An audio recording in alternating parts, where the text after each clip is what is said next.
encourager l'orpaillage légal, l'idée fait son chemin. Une autre piste de plus en plus envisagée, la traçabilité de l'or en déterminant sa provenance. On pourrait alors bloquer tout commerce illicite et stopper peut-être enfin cette guerre parfois sanglante. Parce que vous allez voir que ce problème n'est pas inhérent à la Guyane. Il déchire la République démocratique du Congo. C'est bien simple, la guerre des minerais dans ce pays est le conflit le plus meurtrier depuis la Deuxième Guerre mondiale. Les collines du Congo contiendraient pour 24 000 milliards de dollars d'or, de cobalt, de cassitérite ou de tungstène. Quasiment tous ces minerais sont indispensables à la fabrication de nos portables et nos tablettes et ils proviennent du Congo. Ces richesses font l'objet de guerres incessantes. Pour prendre le contrôle des exploitations, les milices obligent les enfants à travailler dans les mines. Chaque minute, une personne adulte ou mineure est violée dans ce pays. Cette situation dramatique, l'actrice américaine Robin Wright l'a découverte il y a 6 ans en rencontrant des victimes. Elles lui ont demandé de porter leur témoignage dans le monde entier. C'est pour cela qu'elle a réalisé le film que vous allez voir tout de suite, Congo, la guerre des minerais. Attention, certaines séquences pourraient heurter votre sensibilité.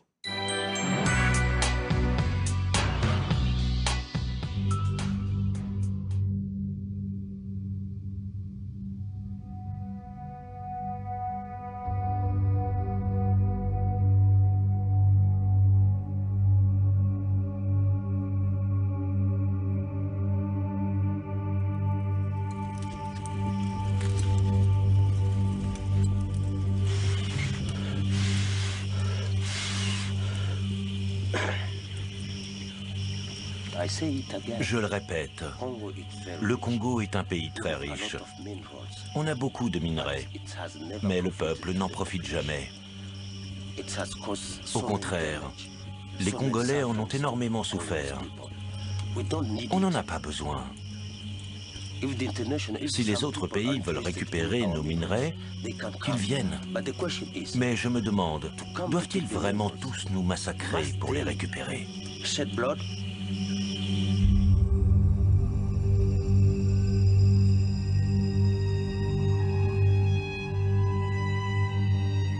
La République démocratique du Congo regorge des minerais les plus précieux au monde. Mais au lieu d'enrichir le pays, la conquête des minerais congolais n'a fait qu'aggraver la pauvreté et l'exploitation et a financé au cours des 20 dernières années l'un des conflits les plus meurtriers depuis la Seconde Guerre mondiale.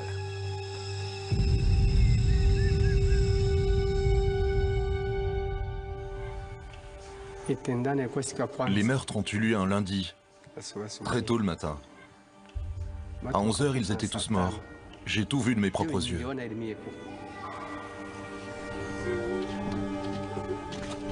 Un matin, alors qu'ils assistaient à la messe, les habitants de ce village ont été attaqués par un groupe armé, financé par l'exploitation des minerais dans la région. Ils ont commencé à tirer. Beaucoup sont morts. D'autres se sont échappés.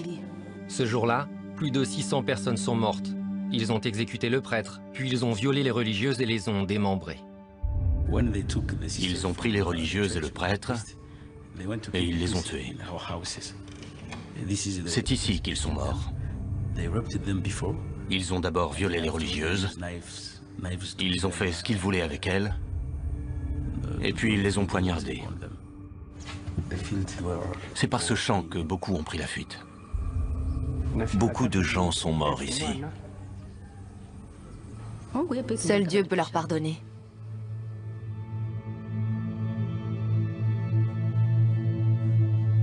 À cette époque-là, d'ailleurs, il y avait ce qu'on appelait le boom coltan. Les minerais de coltan avaient un prix très élevé et on en exploitait beaucoup ici dans le territoire. Toutes les ressources naturelles du Congo sont une malédiction, pas une bénédiction.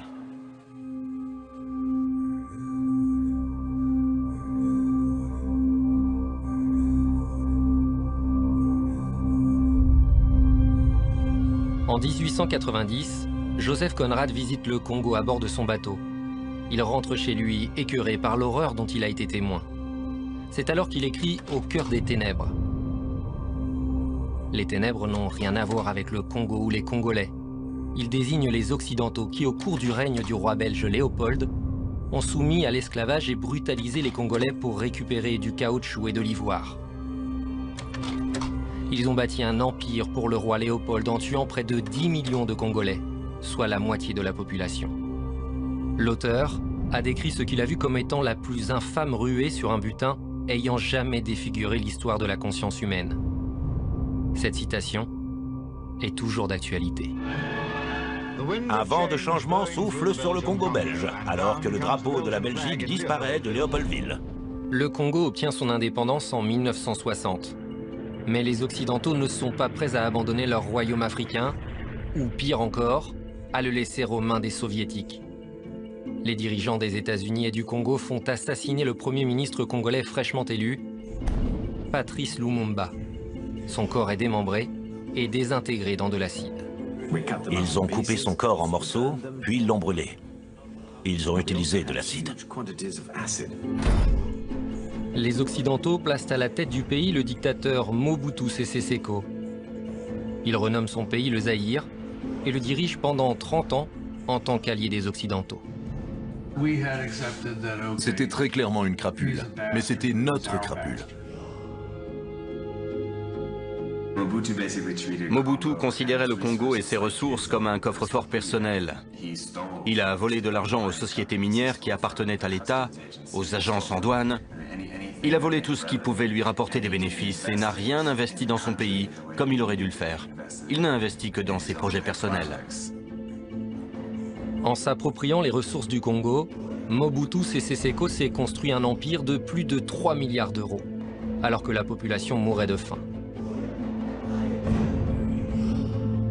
Aujourd'hui encore, la pauvreté demeure. Pourtant, les ressources minières congolaises valent des milliers de milliards d'euros. Afin de mieux comprendre la situation au Congo, il faut diviser le pays en deux catégories. C'est dans la province de Katanga, au sud du Congo, que l'on trouve 80% du cobalt mondial, ainsi que l'une des plus grandes réserves de cuivre, soit 2 des minerais les plus précieux au monde. C'est ici qu'ils bâtissent leur fortune. On utilise le cobalt pour fabriquer l'armement essentiel au département américain de la défense. L'Est du Congo, aujourd'hui surnommé le trésor géologique, regorge des minerais nécessaires à la prospérité de nos avancées technologiques. Le tungstène, l'étain, le tantal et l'or. Puisque nous développons de plus en plus la technologie mobile, nous continuerons à utiliser les ressources du Congo tant que nous ne changerons pas notre façon de vivre. Le sud du Congo est pillé par les multinationales et les groupes armés pillent l'est du pays. Certains sont étrangers, d'autres pas. Leur identité est de plus en plus confuse et leur objectif de moins en moins clair. Ce qui est limpide en revanche, c'est que leur source financière principale provient des minerais de l'est du Congo.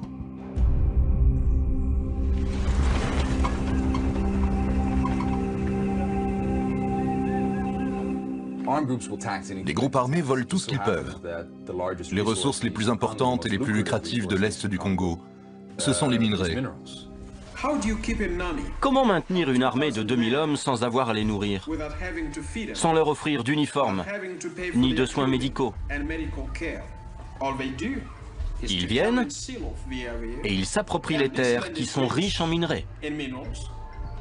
Ils ont des armes et pas nous.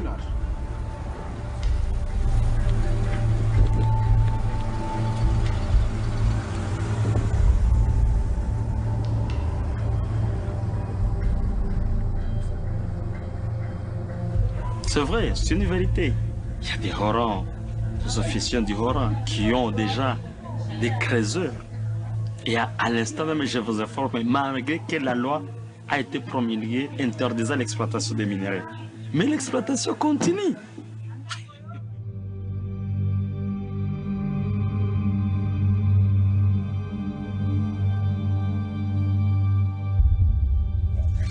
Avant, on avait une belle vie. Une très belle vie. Mais depuis qu'ils sont arrivés, tout a été bouleversé.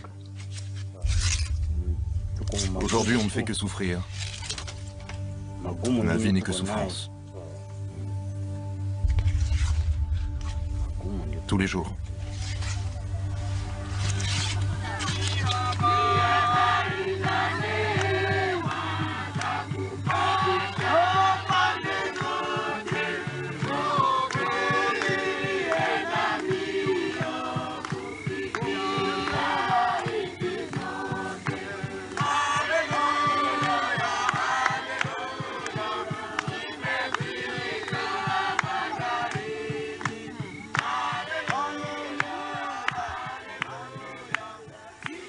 L'impact est très grand.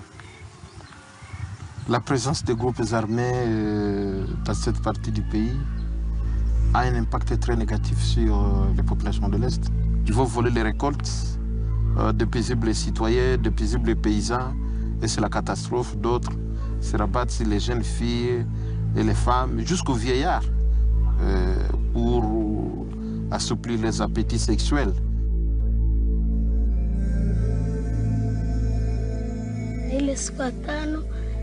C'était un vendredi, vers 16 h.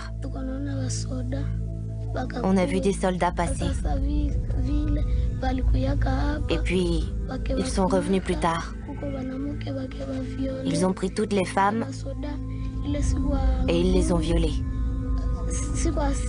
Ensuite, ils sont passés au village suivant.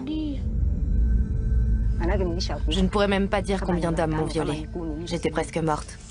Au moment où je vous parle, mon clitoris, mon sexe et mon abdomen me font terriblement souffrir. Le viol est l'une des pires armes utilisées dans cette guerre pour terroriser et détruire les communautés.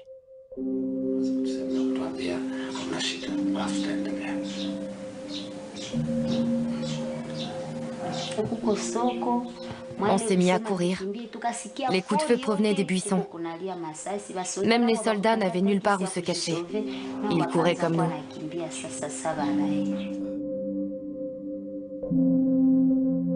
Puis, j'ai vu un soldat devant la fenêtre. Il a pointé son arme sur moi.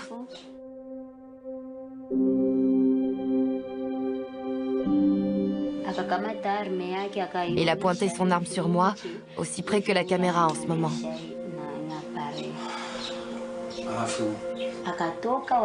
Ensuite, il a fait ce qu'il voulait de mon corps. Puis un deuxième est arrivé, puis un troisième, un quatrième et un cinquième.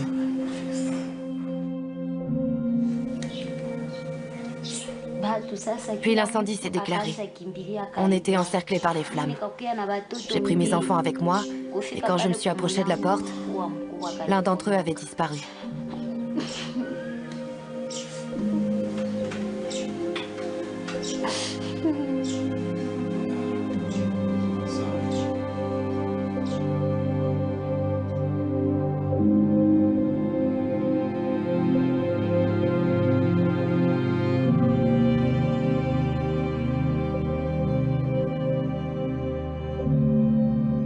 Avant 1996, le mot viol n'existait dans aucune des langues parlées au Congo. La guerre a commencé en 1996. C'est là qu'a véritablement commencé la tragédie congolaise.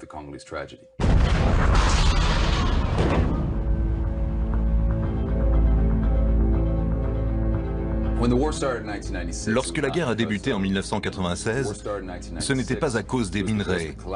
Elle s'est déclenchée à cause de la chute du Zaïre et du génocide au Rwanda. C'est seulement après que la guerre a été déclarée que les minerais sont devenus une véritable source de financement pour cette guerre. Ensuite, ils en sont devenus le véritable but. Après le génocide au Rwanda en 1994, 3 millions de réfugiés se sont précipités vers la frontière est du Zaïre, créant alors la pire crise de réfugiés que le monde n'ait jamais connue selon l'ONU. Mais parmi ces réfugiés, il y avait également certains auteurs du génocide. Ils représentaient alors une menace pour la sécurité du tout nouveau gouvernement du Rwanda. Cela posait un problème de sécurité majeur au Rwanda.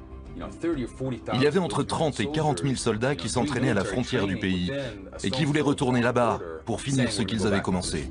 Le gouvernement du Rwanda nous a affirmé plusieurs fois que si la communauté internationale ne pouvait pas régler ce problème, alors il trouverait lui-même une solution. Je pensais qu'ils allaient organiser des opérations militaires près de la frontière. Au lieu de cela, ils ont agi de façon clandestine. Ils ont infiltré les troupes rwandaises, rejoint les forces rebelles et ont créé l'AFDL.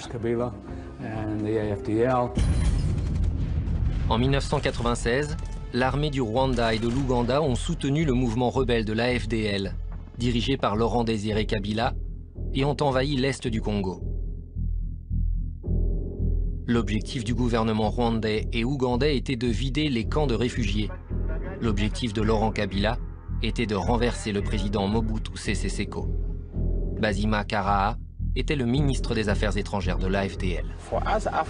C'était la première fois que nous voyions un génocide en Afrique.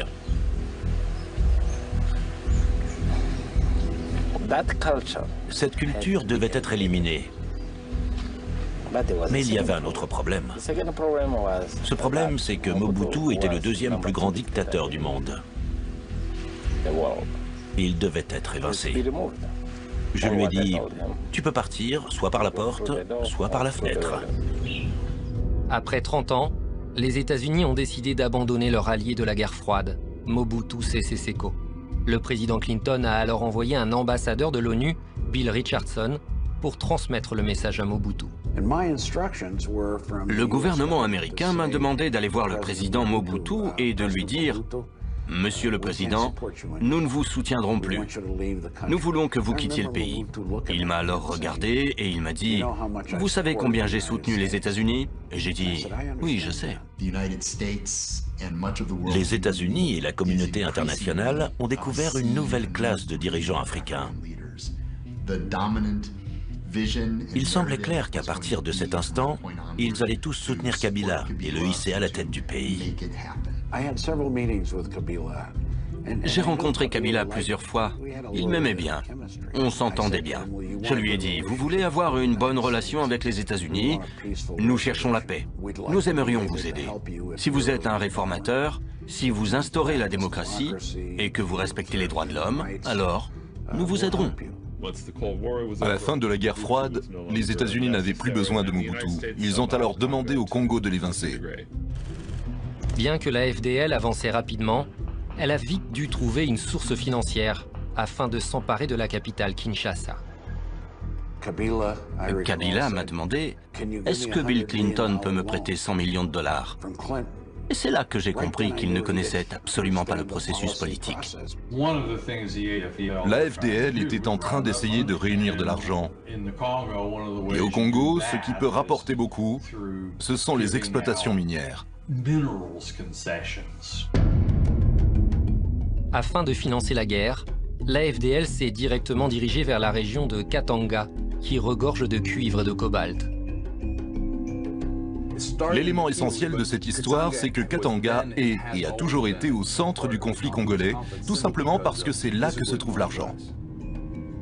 La véritable richesse minière du Congo se trouve à Katanga.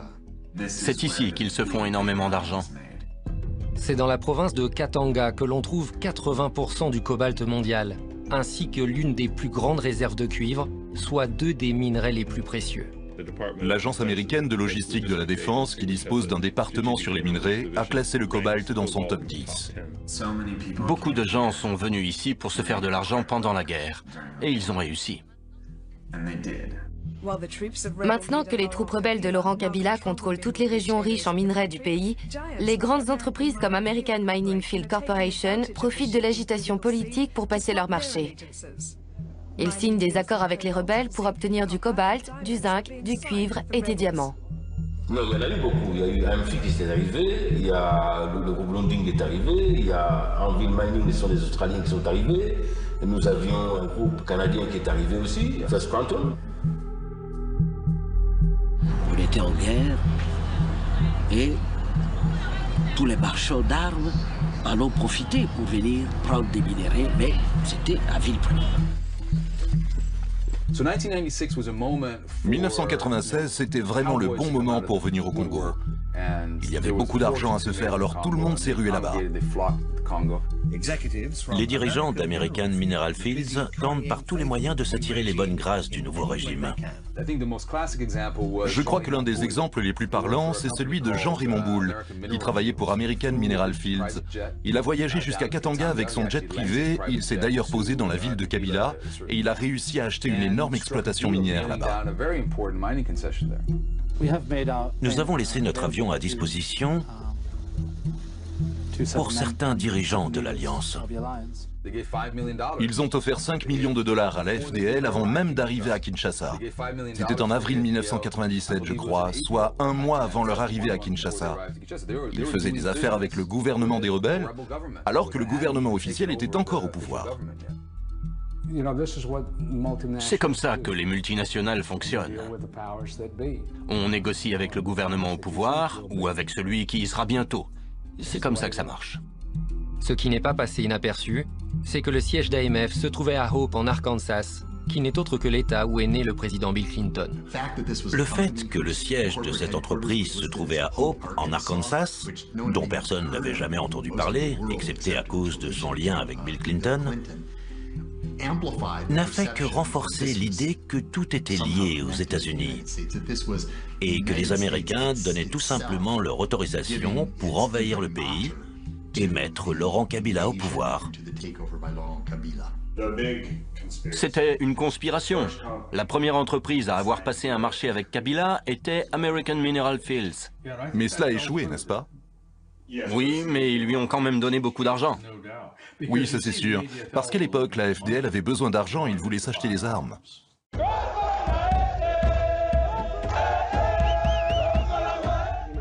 Les attaques de la FDL ciblaient principalement les réfugiés à l'est du Congo. Nous allons attaquer ces camps et expulser tout le monde, peu importe ce que dit la communauté internationale.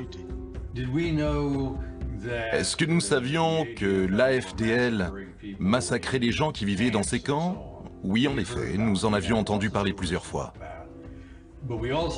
Et nous savions aussi que nous ne pouvions rien faire pour empêcher cela. Je ne dis pas qu'il faut accepter les choses, mais il faut simplement être réaliste. C'est ça la guerre. Le plus dur dans tout ça, pour les gens comme moi, et pour tous ceux qui s'impliquaient à l'époque pour défendre les droits de l'homme au Congo, et qui croyaient vraiment qu'on allait enfin réussir à mettre en place une démocratie dans ce pays, c'est que le mouvement démocratique congolais n'a reçu aucun soutien. Personne n'a voulu créer d'alliance avec l'opposition, comme l'Église catholique et les autres forces qui étaient pourtant si importantes à l'époque et qui auraient pu permettre de construire une démocratie au Congo. Les États-Unis n'ont absolument rien fait pour que cela arrive. Le 17 mai 1997, les soldats de la FDL envahissent Kinshasa.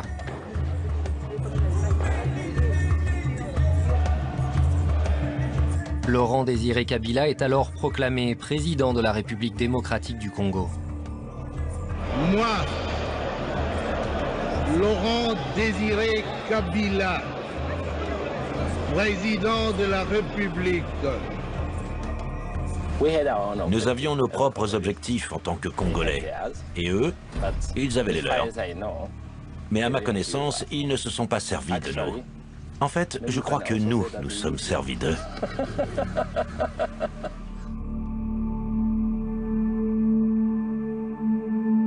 Depuis l'invasion de 1996, l'Est du Congo n'a jamais retrouvé la paix. On estime que plus d'1,5 million de personnes sont mortes au cours des attaques de la FDL.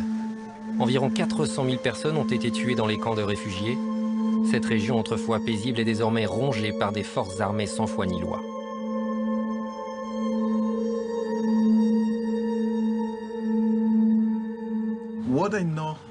À partir de ce moment, on voyait des cadavres partout qui jonchaient les rues et tout le monde s'en fichait. Les gens s'entretuaient comme si c'était normal. Je crois que c'est à cet instant que les Congolais ont été pervertis, surtout à l'Est.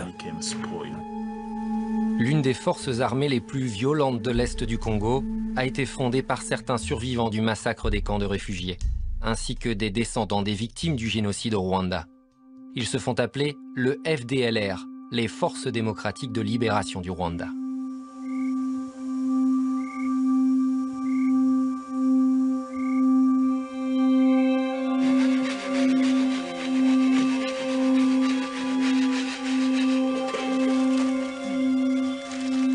Le FDLR est une menace pour nous.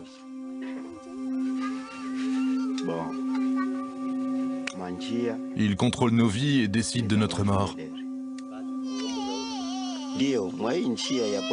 Les femmes qui s'approchent de la ville de Ntoto se font violer.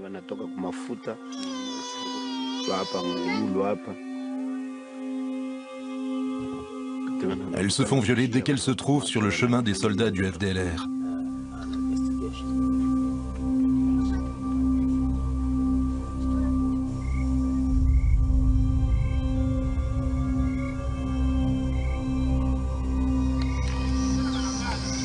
J'ai beaucoup de problèmes à cause de ma famille. Pourquoi? Ma famille est morte. Mon père est mort. Il est mort? Oui. Où ça? Au Congo.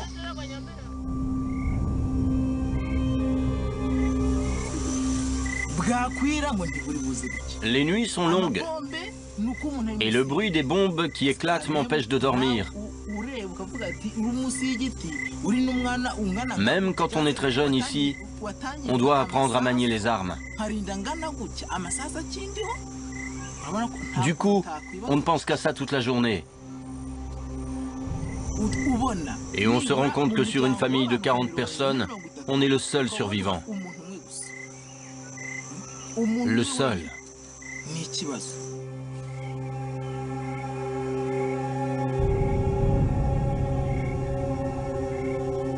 turakwinginze kugira ngo tugende imbere n'inyuma nitunesha urugamba tukagaruka amahoro kandi tukabona utuneshereje ukaduha igihugu cyacu tuzagushima tuguhimbaza ni kubwawe Yesu Kristo amen.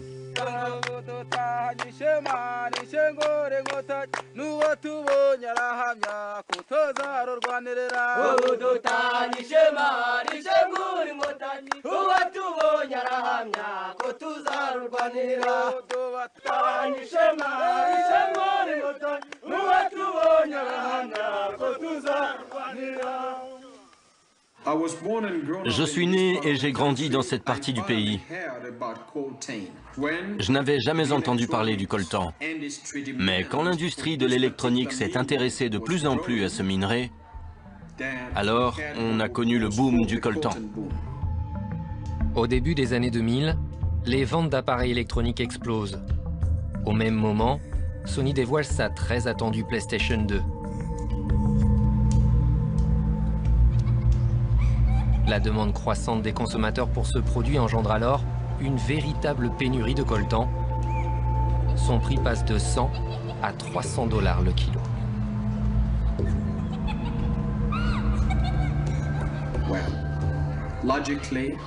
Évidemment, tous ceux qui connaissaient la valeur de ces minerais se sont jetés sur les exploitations minières. L'augmentation du prix du coltan coïncide avec la deuxième invasion de l'Est du Congo par le Rwanda, allié des États-Unis. Cette invasion est dirigée par le groupe rebelle RCD. Les Rwandais ont créé le RCD. Je dis créé parce qu'en fait, les Rwandais ont rassemblé plein de monde à Kigali et leur ont dit « Vous allez créer un mouvement rebelle ». Ce n'était pas du tout un mouvement congolais. La communauté internationale n'a absolument pas commenté cet événement.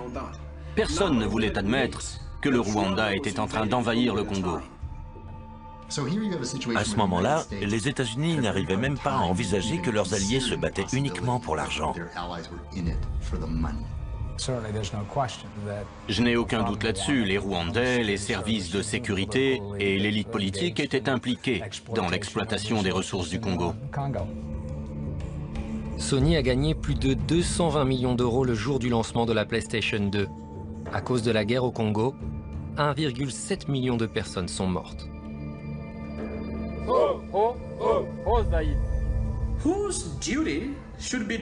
Qui devrait entraîner une armée professionnelle? Capable de protéger notre peuple, de protéger nos frontières. C'est déplorable que le Congo n'ait jamais eu aucun responsable capable de mettre en place un état de droit ou de le restaurer.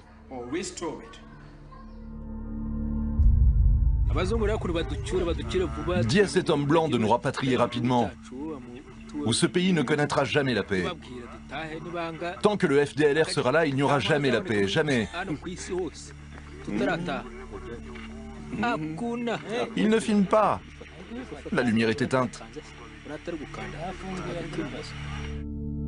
Peu de temps après, des soldats du FDLR ont attaqué le village de Bunakara. Ils ont tué 31 personnes, dont beaucoup de femmes et d'enfants. Je tiens à affirmer que je consacrerai toutes mes forces à ce que ce beau et grand pays retrouve la paix et l'unité.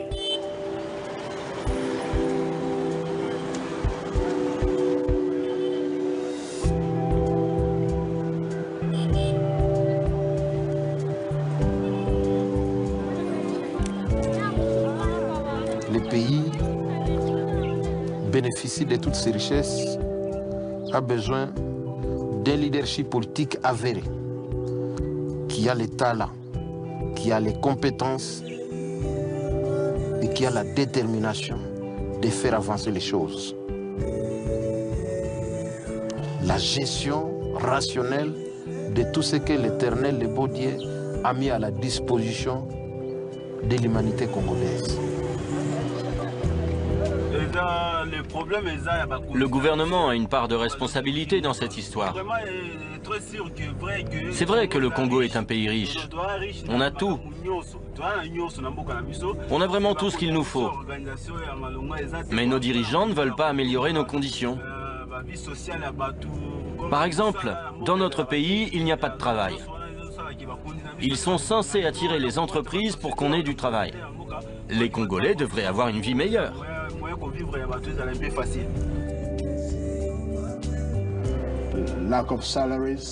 On manque d'argent, de routes, d'eau potable. C'est stupéfiant. Ça a toujours été comme ça. Je pousse mon chariot parce que j'ai pas de travail. Si j'en avais un, je perdrais pas mon temps à faire ça. Vous voyez comme je transpire? En plus, je gagne très peu d'argent, à peine de quoi me nourrir. Si j'avais un bon travail, je ferais jamais ça. Ça sert à rien. Il est temps que le président du Congo prenne ses responsabilités.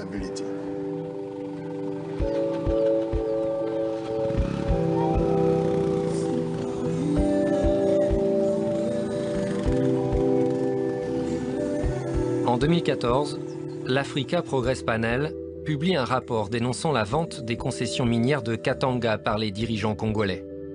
Dissimulée derrière un contrat plus qu'équivoque, cette vente aurait pu rapporter des milliards d'euros au peuple congolais.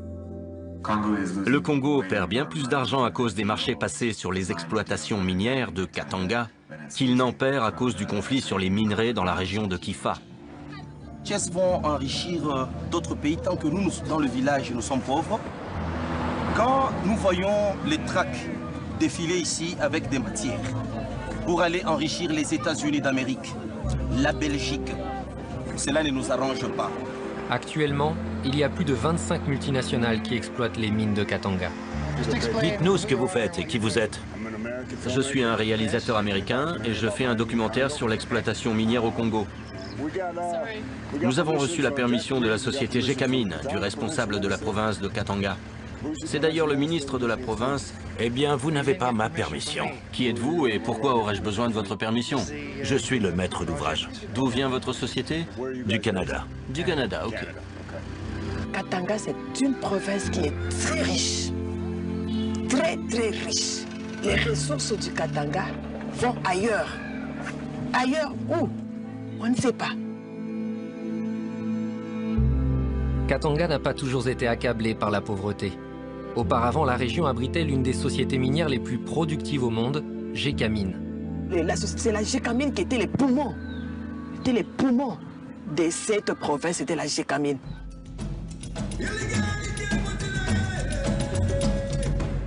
Mobutu Sese Seko, qui s'était engagé à nationaliser tout le Congo, n'a pas seulement renommé le pays Zaïre, mais a également expulsé toutes les sociétés étrangères du pays afin de garder toutes les ressources naturelles pour l'État. L'exploitation minière à Katanga n'était plus dirigée que par la société minière appartenant à l'État, Gécamine. Les exploitations minières de Katanga étaient toutes gérées par Gécamine. Vous ne pouvez pas voyager à Katanga sans entendre parler de toute la fierté et de toutes les opportunités que Gécamine a offertes au peuple congolais. La Gécamine a joué un très grand rôle dans le développement du Congo. Que Gécamine était le poumon du Congo, le poumon du Katanga. On a eu pratiquement jusqu'à 80% de la contribution Gécamine pour le budget national. Dans les années 80, Gécamine produisait environ 500 000 tonnes de cuivre par an. C'était l'une des plus grandes sociétés minières au monde. Gécamine a beau avoir rapporté beaucoup d'argent à Mobutu pendant des années, elle a aussi beaucoup rapporté aux Zaïrois d'une certaine manière. C'est Gécamine qui a apporté à la région de Katanga son système d'éducation, considéré comme l'un des meilleurs du pays, parce que c'est là que la société était basée. On y trouvait les meilleurs hôpitaux et tout le monde y avait accès grâce à Gécamine. C'était la poule aux œufs d'or.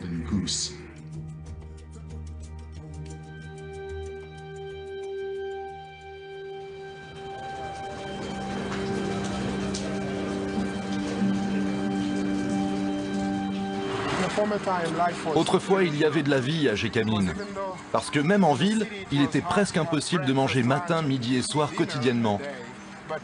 Mais ici, à Gécamine, il y avait de la vie.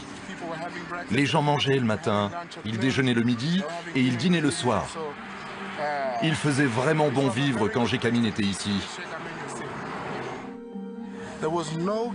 Il n'y avait pas de déchets. Et ça, c'était un grand terrain de football. On venait ici et on jouait au foot avec nos amis quand on était plus jeunes. Et regardez ce que c'est devenu. Un vrai dépotoir. Que s'est-il passé? C'est à cause de notre gouvernement. Les responsables politiques de ce pays sont des gens très égoïstes. Ils essaient de garder tout l'argent pour eux. En 2001, la guerre avec le RCD qui avait débuté à l'est du Congo s'étend jusqu'aux portes de Kinshasa. Le 18 janvier, Laurent Kabila est assassiné.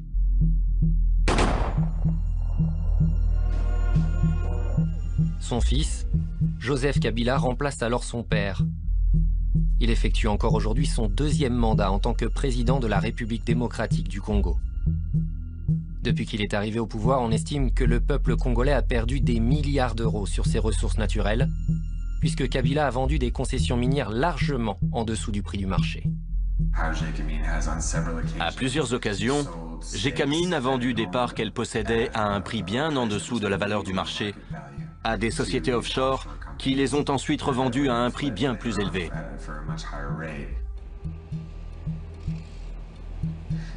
L'un des marchés les plus douteux qu'ait passé Gécamine est celui du projet SMKK sur le cuivre et le cobalt, dont 50% appartient à la société minière kazakh appelée ENRC. Les 50% restants appartiennent à Joseph Kabila. Tout d'un coup, Gécamine ne possédait plus les 50% restants. Ils ont été vendus à la société offshore Emerald Store Enterprises, basée sur les îles Vierges britanniques, pour la somme de 13 millions d'euros.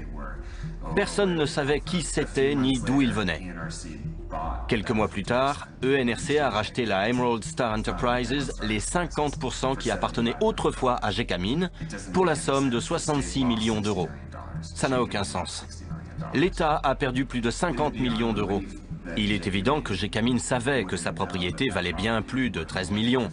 Alors, pourquoi est-ce qu'ils n'ont même pas bronché? L'élément commun entre tous ces marchés n'est autre qu'un seul homme.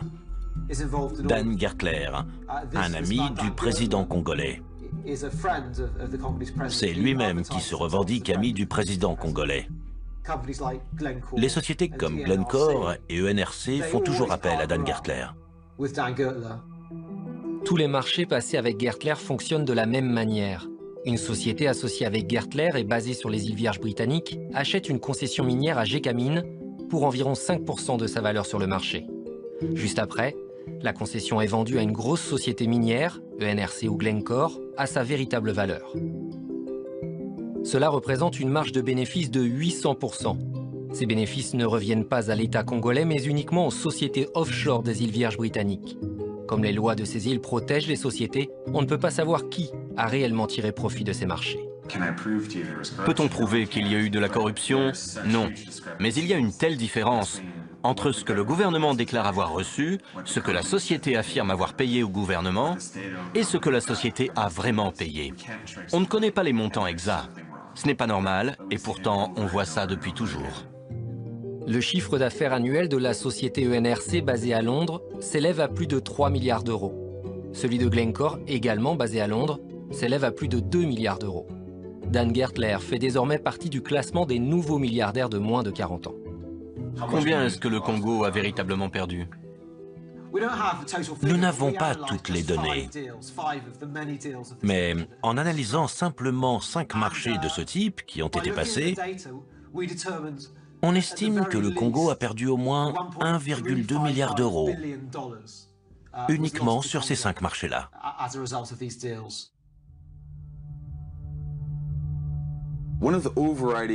Pour moi, l'une des émotions qui caractérise le mieux tout ce conflit, c'est l'humiliation subie par les Congolais. Ils ont été humiliés, bafoués par les étrangers, par leur propre gouvernement, et ils se sentent complètement impuissants. Cela explique grandement l'exaspération totale que ressentent la plupart des Congolais. Ils ont l'impression d'être désarmés et de ne rien pouvoir faire. Je m'adresse à toi, la guerre. Tu n'as aucun ami. Tout le monde est contre toi. Je suis un orphelin à cause de toi. Tu as tué mon père. Tu as tué ma mère. Tu as tué mon frère et ma sœur. Je te déteste. Aujourd'hui, je suis un réfugié à cause de toi. Tu m'as chassé de ma maison. Tu l'as complètement brûlée. On a dû fuir à cause de tous les coups de feu. Ça fait 1 mois et demi qu'on est ici. On meurt tous de faim. Il n'y a aucun espoir ici. J'ai le cœur meurtri. Il n'y a pas de quoi être fier. Mais tu n'as pas gagné. Toute ma famille se bat contre toi. Tout mon village se bat contre toi. Et le monde entier hurle « Non à la guerre! Non à la guerre! Non à la guerre !» Je m'appelle Samuel. Combien vaut la vie d'un Congolais comparée à celle d'un nouveau téléphone ou d'une télévision? Des gens meurent. C'est ce genre de questions qu'on devrait poser aux entreprises, et pas seulement combien est-ce que mon investissement m'a rapporté ce trimestre. Ils nous utilisent comme un préservatif. Il sert à protéger des maladies, mais une fois utilisé, on peut le jeter. On a besoin d'eau potable. On boit de l'eau sale. Le lac est immense. Derrière moi, il y a la ville. Et si vous allez là-bas, vous verrez des gens qui récupèrent l'eau. Ils font parfois des kilomètres jusqu'ici, parce que l'eau ne va pas jusqu'à chez eux.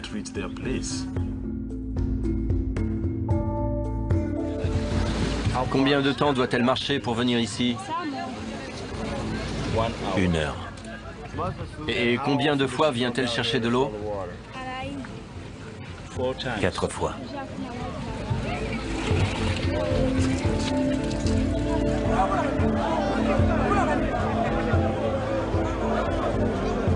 Ça profite à qui? Les minerais qui quittent ce pays, ils vont aux États-Unis. Les minerais, les firmes Motorola, IBM, Nokia, ainsi de suite, les appareils téléphoniques.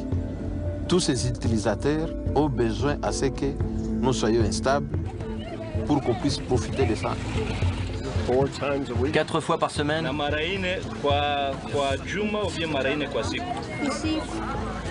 Non, 4 fois par jour. Cette guerre est causée par ceux qui tirent profit des minerais. Comment va-t-elle se terminer? Tout ce qu'on veut, c'est une paix durable. Une paix parfaite. Alors arrêtez de nous mentir. Vous et tous les autres, vous venez avec vos caméras, avec vos équipes et vous nous filmez. Mais on ne voit jamais le résultat, on ne voit jamais les images. Quand vous partez, on vous souhaite un très bon voyage, bon retour chez vous, peu importe où vous allez ou ce que vous faites. Mais montrez-nous le résultat.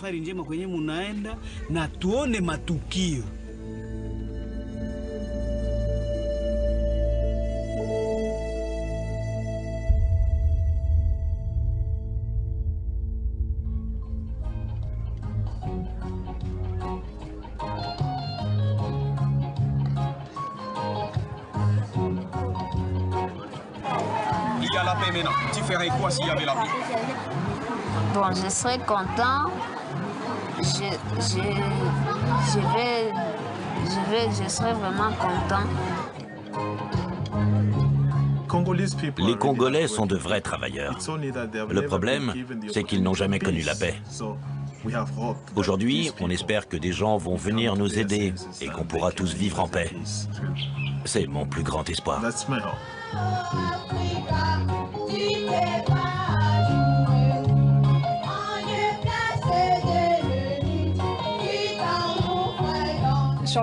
Aussi scandaleux que cela puisse paraître, j'ai eu des conversations avec certains des acteurs impliqués dans tout cela, au cours desquelles ils se sont demandé combien vaut vraiment la vie des Congolais. Est-ce que leur vie peut affecter les entreprises? Je pense qu'ils font de véritables calculs là-dessus.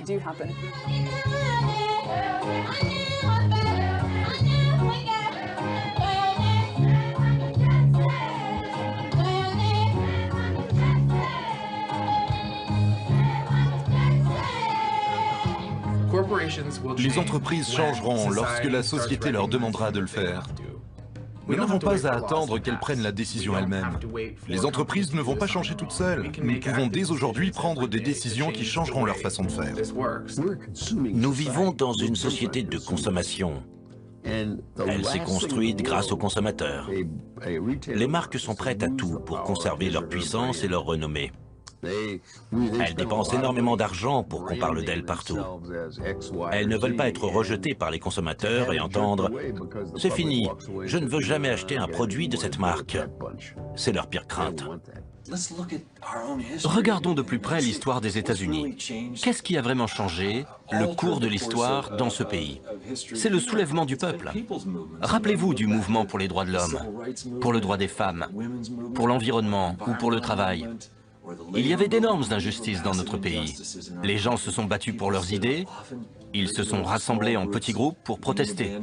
Tout cela est arrivé avant Internet, les réseaux sociaux n'existaient pas. Ils se sont simplement dit, ce n'est pas normal, on doit se battre. Puis ils ont réalisé que d'autres communautés se battaient également, alors ils les ont rejoints. À force, c'est devenu un véritable mouvement et au bout d'un moment, ce mouvement a fini par changer le cours de l'humanité. En tant que consommateurs, investisseurs ou citoyens, c'est notre responsabilité. C'est la responsabilité du monde entier.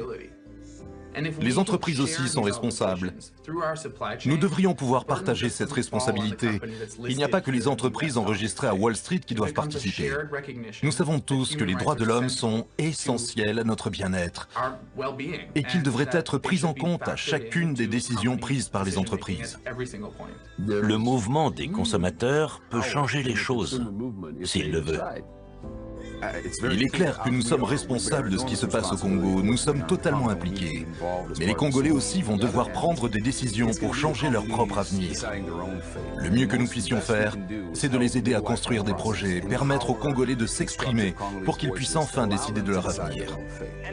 Il nous faut de véritables élections ici. Pas des élections qui provoqueraient une guerre civile. Le futur du Congo, notre espoir, c'est avoir la paix. La paix. Et les enfants du Congo, il faudrait que ces enfants jouissent de leurs droits. Droit à l'éducation, droit à la santé, droit au développement, et droit à l'expression, participation, l'expression libre. CAN, c'est un centre d'appui. C'est un centre d'appui en faveur des mineurs mal exploités. Aujourd'hui, de nombreux dirigeants congolais ont pris en main l'avenir de leur pays. Ils créent des organisations pour promouvoir l'éducation, la microfinance, le développement familial et le droit des femmes. Je dois faire la médecine. Je veux que ce soit un pays, il n'y a pas trop de morts. Parce que si le Congo marche avec 70 millions d'habitants, avec tous les voisins, nous nous mettons ensemble. Mais ça fait un ensemble au cœur de l'Afrique qui va sortir l'Afrique aussi du Sahara, de la zone de misère. Et l'Afrique noire va s'élever et va marcher. Et c'est possible. Et nous avons apprécié et retrouvé cette santé et cette jeunesse Révolter et qui voulait voir les choses changer dans notre pays. C'est tellement compliqué, il y a tellement de problèmes que les gens se lavent les mains et disent « on a essayé ». Ça ne suffit pas, essayer ne suffit plus. Notre pays a tellement de richesses, tellement de ressources naturelles. Si les Occidentaux ont besoin de nos ressources, alors ils doivent revoir leur politique. Ils doivent repenser leur façon de traiter les Congolais.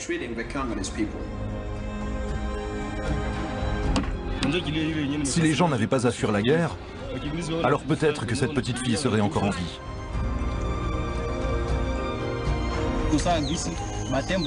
Quand les éléphants se battent, c'est l'herbe qui souffre, alors qu'elle n'y est pour rien. L'herbe, c'est nous.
En commerçant avec les groupes armés, l'industrie électronique finance malgré elle cette guerre et toutes les marques sont concernées.